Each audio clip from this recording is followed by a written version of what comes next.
Welcome to Healing Time, where we discuss the real issues you or someone you know, well, they're actually facing those issues.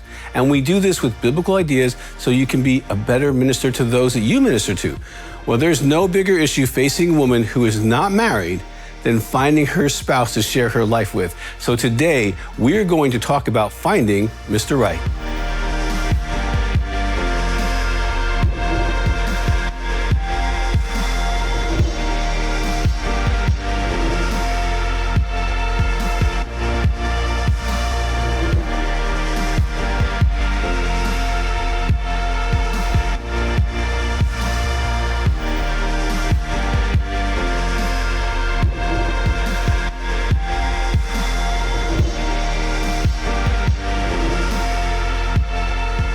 I am so glad you're with us at Healing Time today. This could be one of those life-changing conversations, especially if you're a woman who's looking for her spouse.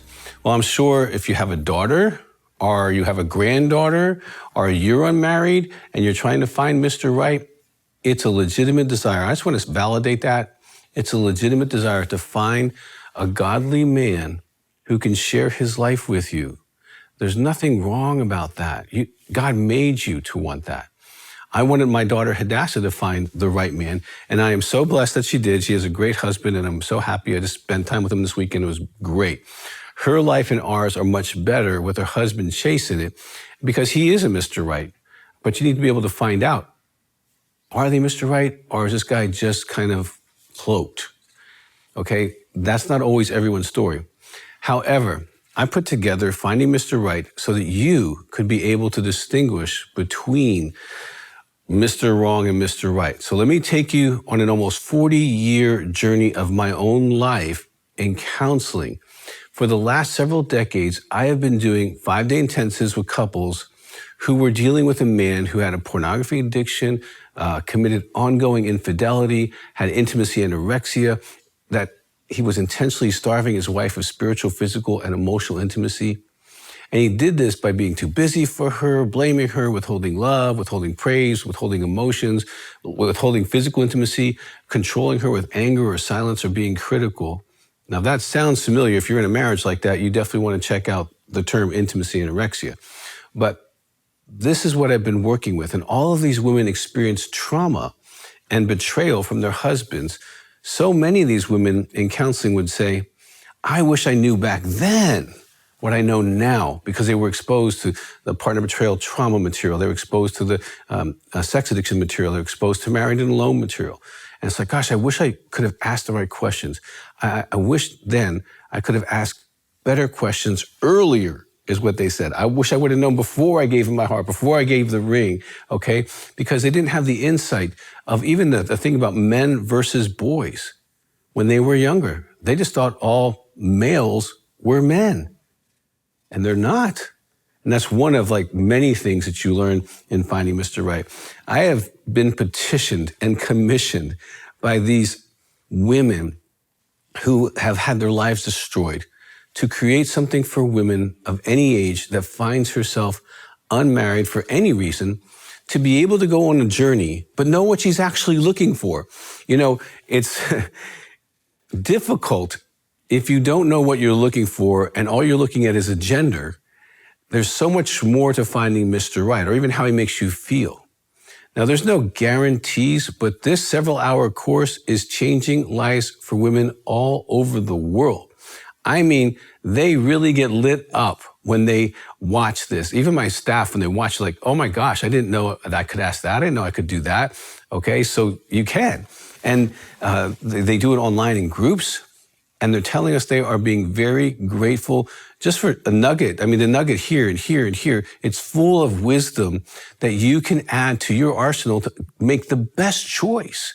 And some have ended relationships once they asked the questions that they would never even thought to ask, because the man wasn't going to tell. Okay, why would he tell something that's dark when he's pursuing a woman? He would rather keep it in the dark, and that doesn't work for the woman long term. And I am confident there are plenty of really good men out there, and I would even say godly men, okay? Finding your man of God is a journey. So this is helping women understand the difference between a boy, a man, and a man of God. Now, these are all three different creatures, even though they are all males. They are not all men, and they are not all men of God. Those are three separate creatures. And knowing what to look for improves your results, okay? That makes you smarter as you go through the process of dating or courting. And some finding Mr. Right, that helps you to become Mrs. Right for somebody. So there's some information for you there about yourself. So from all of the pain and mistakes, I'm talking about 5,000 women have experienced. This is where finding Mr. Right came from. There were principles they followed that were not the best of ideas, and they had the absolute worst results, and it destroyed their lives and their families.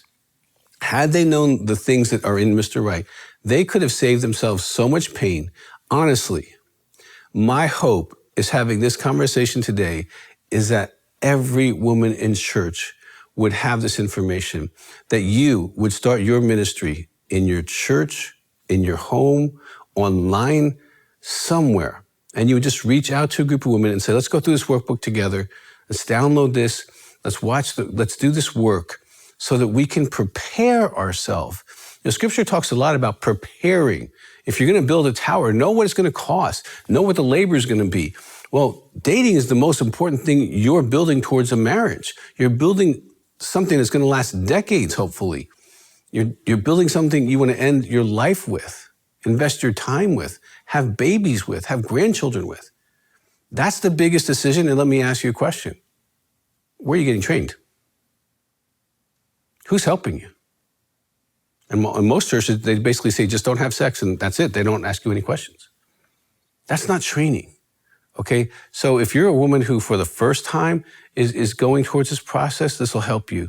Christ wants us to be happy and fulfilled in our marriage. However, we live in a free society and we have free will to educate ourselves in any process we're about to undertake. Like if you want to be financially smart, you read financial books.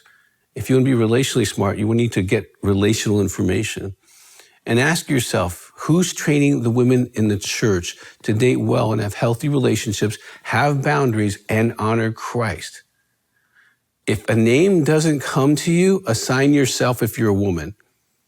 Assign yourself. You are that answer to stop the carnage of how women select a mate emotionally without principles.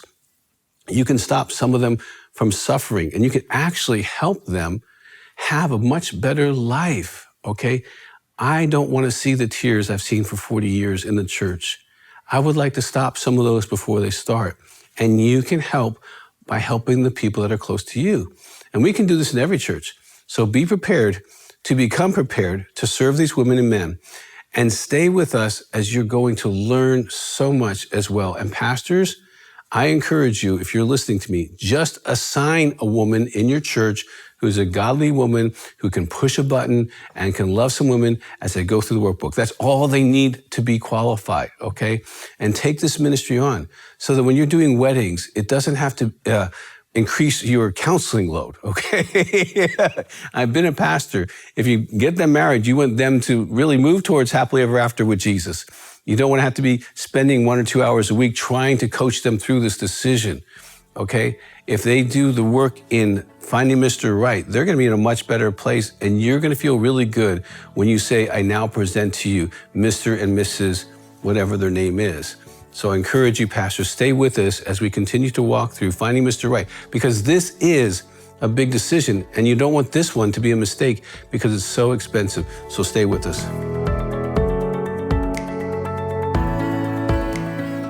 In today's world of shallow dating apps and websites, finding a true man of God can feel like an impossible challenge. Whether you're new to dating or just seeking a new beginning, Dr. Doug's Finding Mr. Right DVD video series and Finding Mr. Right workbook is the essential guide for navigating the challenges of Christian dating and will help you discover a godly relationship that lasts. Go to daystar.com/healing time or give us a call to start finding Mr. Right today.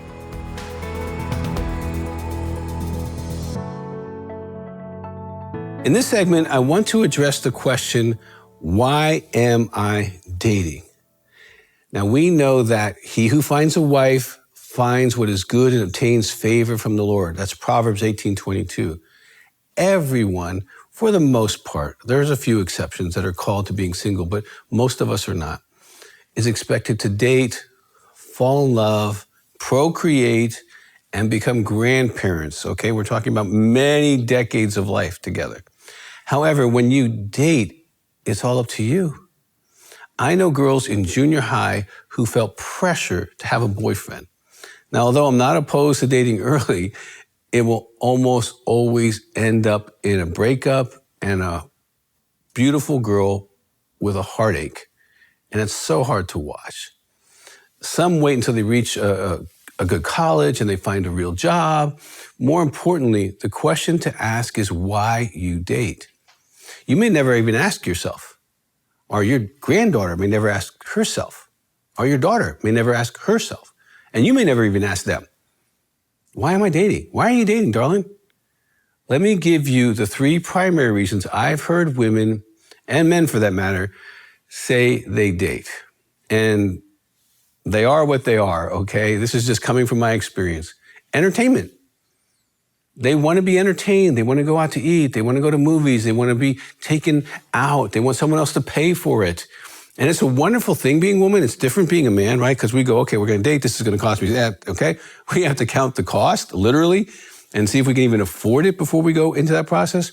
But women, they're invited and they're taken on this incredible place, and it's fun. It's entertaining. And who wouldn't want to have some entertainment that someone else is paying for, okay? That's not a great reason to date, but it's part of the process. Validation is another one, okay? They want to be validated. And I can tell you it's normal for women to want to be told they're beautiful. It's normal for a woman to want to be told that she's smart, that she's intelligent, that she's compassionate. And there's a need to be validated for a lot of women. And I would say, especially for women who didn't have good dads. And dads, I would recommend, if you have a daughter that's probably, younger, say in the teen years, I definitely get the DVD called Men Make Men, because I teach you how to validate your daughter. Okay, it's so important that they hear that from their dad, you're amazing, you're smart, you're capable. If they get enough of that in them from you, there's less of a need for them to seek validation from other men. Now, if you're in front of a screen all day or in front of your cell phone all day and you're avoiding your children, you're avoiding your daughter's heart, you're not praying with her at the end of the day, you're not asking her how she's feeling, she has holes that she's going to try to find. So that fathers, take an active approach in validating, and not just saying you're beautiful, but tell them that they're smart, tell them that they're creative, tell them that they have a really strong will that God's going to use. Encourage them in their heart of hearts. So there is no need to be validated. My daughter had validation her whole life. She didn't need it from a man. And so when she was dating, she wasn't vulnerable to, oh, you're beautiful, because she was going to hear that at home. She wasn't vulnerable to you're smart or you're funny, because she hears it from her dad. So don't make a hunger for a daughter if you have one. Feed her emotionally, feed her validation and praise. It's so important it comes from your voice, because God gave the power of identity to men to give to their daughters and their sons. Okay, so if they're going out there looking to be validated, sometimes they will sacrifice themselves to continue to hear that praise. So that's just kind of a sticky note, but definitely dads, be active. And granddads, if you don't see the dad being active, you be active. When they're in your presence, you speak life into them. When women hear that from their father and their grandfather, it strengthens them. Other sticky note. I've counseled women for over 40 years, about 40 years. And the women who had validation from their dads, even though their husbands cheated or lied or were addicted or anorexic, were still stronger going through the trauma than those who never heard, I love you, you're smart, you're capable, from their dad. They had a harder path to heal. So you're actually inoculating your daughter when you nurture her and celebrate her. So for all the men who are watching today, that nugget was for you to stand up and say, before the Lord, I am doing excellent with my daughter, or I am not doing so excellent, and I am going to be evaluated by my words, and I want my words to my daughter to be positive and strong and life-giving. All right, so the other reason women go on dates is to marry, of course, to find that person who's going to be that soulmate, lover, friend, encourager, nurturer, celebrator for the rest of their life, and someone they really genuinely love. So that is a big ticket to fill. And again, there's so little information on this in churches. Now, the why you date can help influence when and how you date and your expectations for dating. It's different if you're going for entertainment, you're just having fun, all right? You're not checking off the box, okay, of this or that or this to see if they're actually quality. You're just being entertained. I heard a person say once that you think differently when you're leasing an apartment versus buying a home. Now, let me explain this a little bit, because when you're leasing an apartment, you're not really evaluating anything other than probably location and price, okay? It's convenient and it's cheap, or it's reasonable, okay? Depending what market you're in. And you're leasing short term. You're not thinking long term. You're not thinking to buy. You're not checking out all the things you would, all right? It's just something that serves your needs for right now. Leasing is short-term thinking. Now, when you're buying, I'm telling you, inspect the foundation. You're checking out the water heaters. You're making sure the plumbing's okay. You're making sure that everything works for you, because you're going to put down a huge amount of money. This is a huge investment. So you're looking for the long term here. You know, what's the school district? How are my kids going to do here? How close are we to the office, to what we do? Our circle of friends, all of that comes into play. When you're evaluating a house, it's a bigger deal. And here, it would be best if you were honest with why you're dating, if you're in a dating process, and ask women this stuff. An important question to ask him is if he is leasing or buying, so you know what process that he is in. Don't assume that he's buying. Okay? The younger you are, the probability is he's leasing. He wants to be entertained, okay?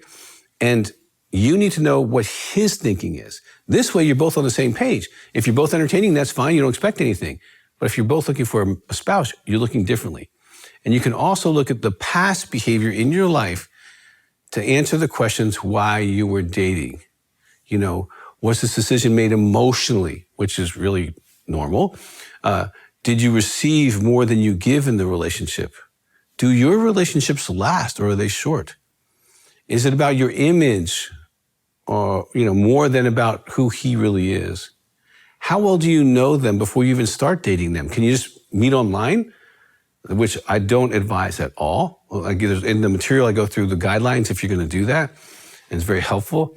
Are you looking to marry every guy you date? Is it more than a game? Is it about them taking you places? Now, older women, don't you wish, even if you picked a really good or godly man, someone would have spent the time just asking you some of the tough questions? We went even further with Finding Mr. Right. We have a workbook, and it's a 200-page workbook, okay? This is a course. So with each of the 38 chapters in the video, women can dig into these topics, get honest with themselves, and if they're in a group, hear other people's honesty, because it really helps you to see things from a different perspective. This is so fun to help women at any age, widows, divorced women, women who've never been married, and you'll have light bulb moments, you'll have laughter together, and as you walk through this material, it's so fun. So you can be part of a healing in their life. Every church needs women to have this information. There is unnecessary carnage and pain going on in these women's lives, and that can be stopped in the name of Jesus. The scripture tells us to know the condition of our flock. That's Proverbs 27:23. As leaders, and I'm talking about even Sunday school leaders, just anyone in the church, if we stay ignorant or insensitive to the pain of the women that are dating, we're not protecting or serving our married women in our congregation. This is an issue like in Titus 2:3-5, where older women can be teaching younger women. This is so important. If nobody's doing it, get Finding Mr. Right, start it where you are, and then turn it over to someone who really has a passion for it. And you can really see lives changed. please, I'm encouraging you, help women out. Finding Mr. Right is about a 4 to 5 hour course. You can take it by yourself, but I'd rather you get some of your girlfriends together, whether they're never married, they're divorced, or they're widowed, because you need to know what I found out by counseling Mr. Wrongs for 40 years. You need to know the questions, have the resources, know what you're doing. Don't get hurt. I want you to help other ladies find Mr. Right. I don't want you to be a casualty of Mr. Wrong. So get Finding Mr. Right.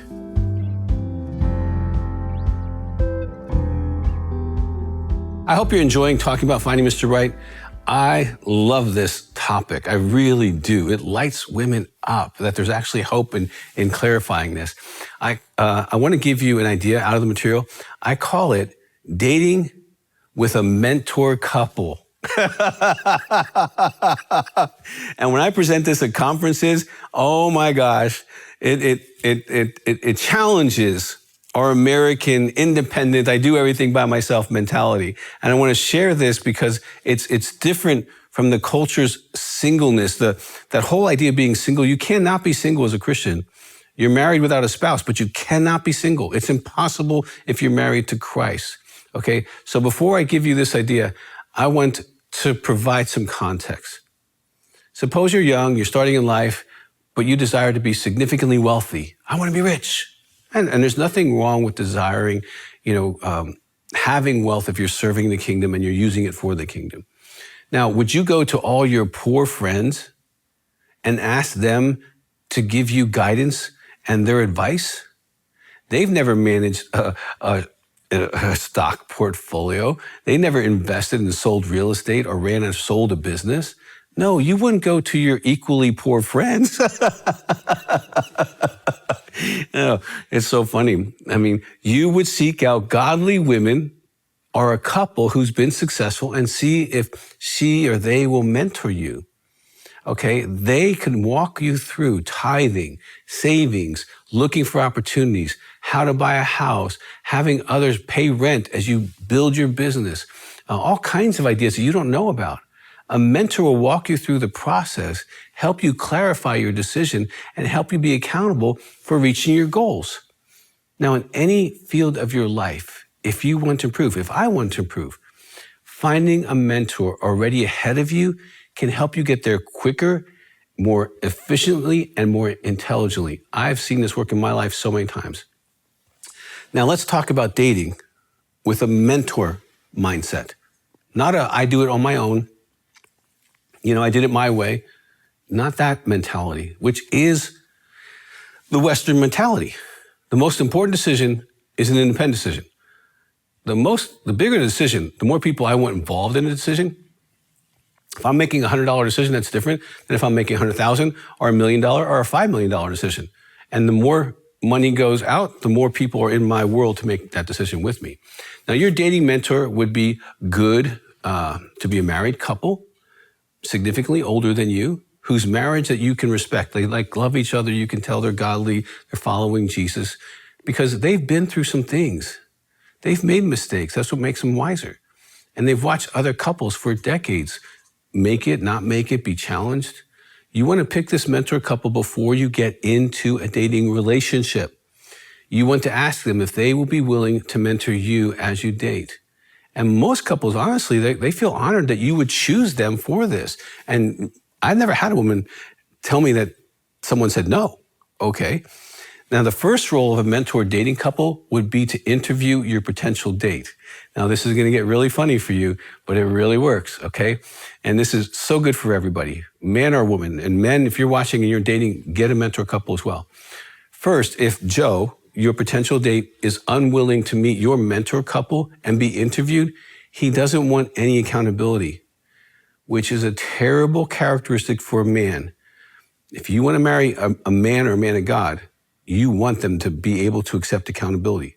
Most wolves who wish to use you will not want to go through an interview. So chances of dating a wolf automatically go down significantly when you have a mentor couple. You would have previously gone over some of your desires for a man that the couple knows what you're looking for, so they know what kind of questions to ask. so they can evaluate according to the goals that you have, okay, and their experiences. Now, here is where it gets tricky. If they don't think he qualifies, you don't go on a date with him. And right now, women are stunned. I would give that decision to someone more mature, who's done more life than me, someone who's got decades of experience. Why would I do that, Dr. Weiss? Because it's called wisdom. Okay? Now, this must be agreed upon right up front. Now, if he passes the test, okay, and just showing up, he gets at least probably 50, 60% just showing up, okay? If he passes the test, then inform Joe, he will be meeting with this couple maybe twice a month together with you. They'll be asking lighthearted questions as well as holding you both accountable for the physical boundaries that you have agreed upon with your mentor couple. Now, here it can also get very touchy if you slip in some way. Does he or you or both of you commit to being honest, or do you as an individual or a couple lie? Lying is also not a good skill for a marriage relationship.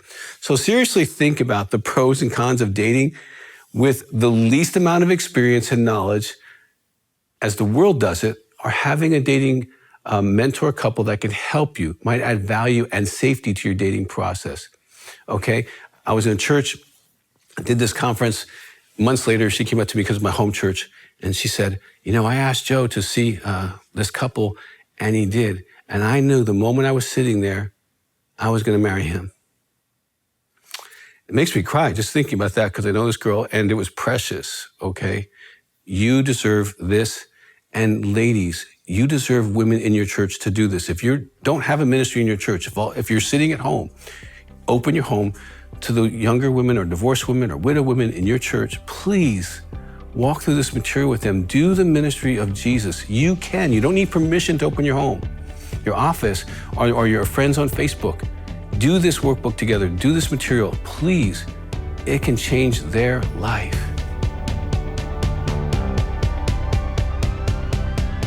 We've been talking about finding Mr. Right, but the ultimate Mr. Right is Jesus Christ. If you do not have a relationship with him, you can.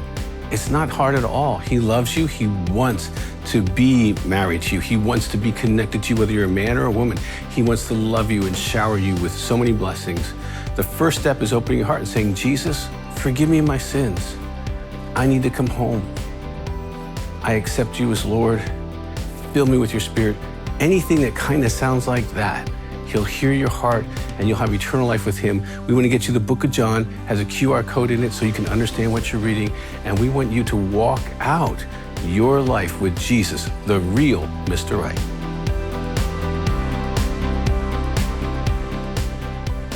I hope you were encouraged today to jump into this ministry of finding Mr. Right. And if you're a man, you can go to the website. There are so many other topics that you can get involved with, discipling man or marriage ministries. Do your ministries. I want to encourage you to open your heart to the idea of doing ministry. You are a minister. The Word of God says that. So open your home or your church or something and get to it. And until next time, I want you to tell someone about Jesus.